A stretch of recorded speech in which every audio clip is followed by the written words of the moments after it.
Yung traidor ang Commission on Elections, particularly po ang chairman. Bakit po nyo nasabi yun, sir? Madiin po yung inyong mga pahayag. Taksil, in other words. Bakit nyo nasabi yun, attorney? Traidor ng tiwala ng taong bayan. Sabi, traidor, taksil. Yun. Sige, sir. Dahil yun ang grounds natin para i-impeach ang mga taong ito.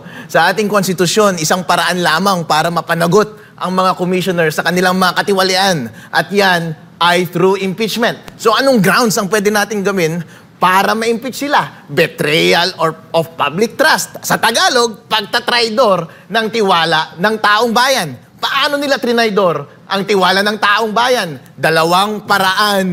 Ang sabi ng batas, dapat ilabas mo yung source code audit report maraming buwan bago mag-eleksyon. Dahil ang taong bayan ay nagtitiwala sa iyo na ipapakita mo sa kanila na ang ating election process ay maayos. Pero ano ang ginawa mo? Itinago mo ng ilang buwan at inilabas mo lang 2 araw bago mag-eleksyon. Ano pa ang ginawa mo? Yung linagay mo sa makina version 3.5. Yung na-review version 3.4. Pagtatraidor ba yun o hindi? Niloko ninyo ang taong bayan. Pangalawa, ang sabi ng batas, dapat yung mga automated counting machines direktang magpapadala ng data papunta sa COMELEC servers at sa mga transparency servers. Required yan ng batas at mga rules. Bakit ganun ang requirement ng batas? Para kapag magsesend ng data sa COMELEC, kapag manloloko ang COMELEC ng data, syempre mahuhuli ka agad ng mga transparency server. Pero ano ang ginawa ng COMELEC? Ang ginawa nila, bago magpadala pala papunta doon sa mga transparency server, naglagay sila ng data center 3 sa gitna.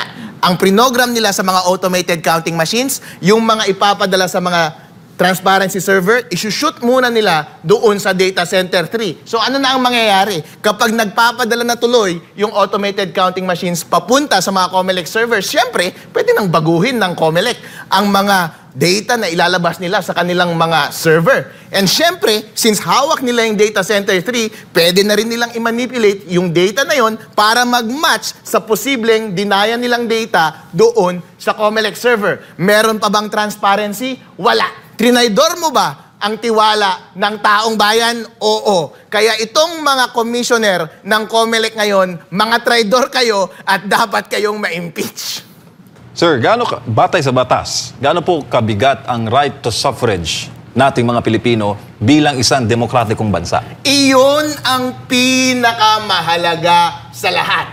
Pinakamakapangyarihan kahit na sino mang appointed na civil servant sa ating bansa. Tandaan po natin, once every 3 years lang tayong nagluluklok ng ating mga national officials, elective officials sa ating bansa. Ito lang yung panahon na naririnig ang boses ng tao ng direkta. Yun nga ang direct translation ng democracy. Ngayon lang natin na-exercise. Yun ang pinakamalakas na kapangyarihan. Yun pa ang binuwag ng mga commissioner ng COMELEC. Nagmamagaling sila, mas magaling pa sila sa taong bayan. Akala nila sila ang Diyos ng Pilipinas. Sir, nakakarating po ba sa inyo yung panawagan ng taong bayan ng manual recount? At ano po ang epekto niyan kapag iyan ay pagbigyan mismo ng Commission on Elections? Dahil mula Luzon, Visayas, Mindanao, marami nagko-comment lalo na overseas Filipino workers.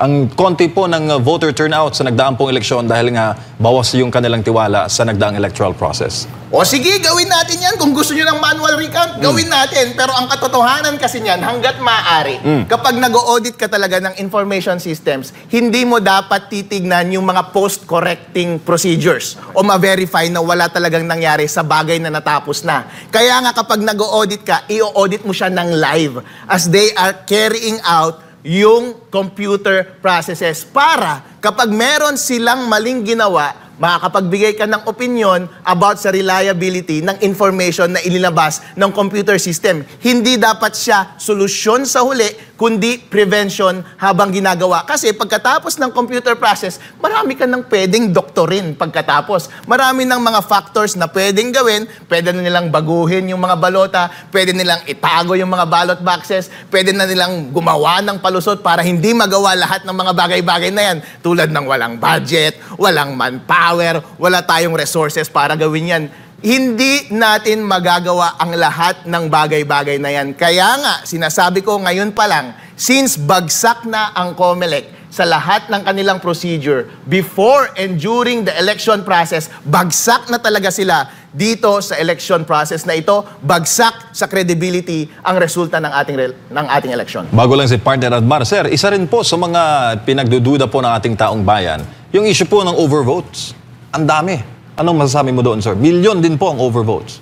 Yung overvotes, hindi ko ma-verify kung yun ay result ng maling transmission or kung yun ay result ng conflicted na source code doon sa makina. Pero baka indication yan. Baka result siya. Pero ang sinasabi ko lang ngayon, yung integrity ng ating software, yung integrity ng ating transmission ay wala na. Kaya hindi ako magtataka kung maraming mga circumstances ngayon na lumalabas na nag-i-indicate na merong widespread fraud. Kaya kapag sinasabi mong may overvotes or kung meron mang ibang bagay na nag-i-indicate ng dayaan, lahat po yan ay valid. At ang bola ngayon ay nasa COMELEC para i-overturn nila yung presumption na sila ay nandaya sa eleksyon na ito. Attorney, balikan ko lang yung sinasabi niyo pong Data Center 3 na wala pala sa COMELEC Resolution 10098 or yung operation procedure.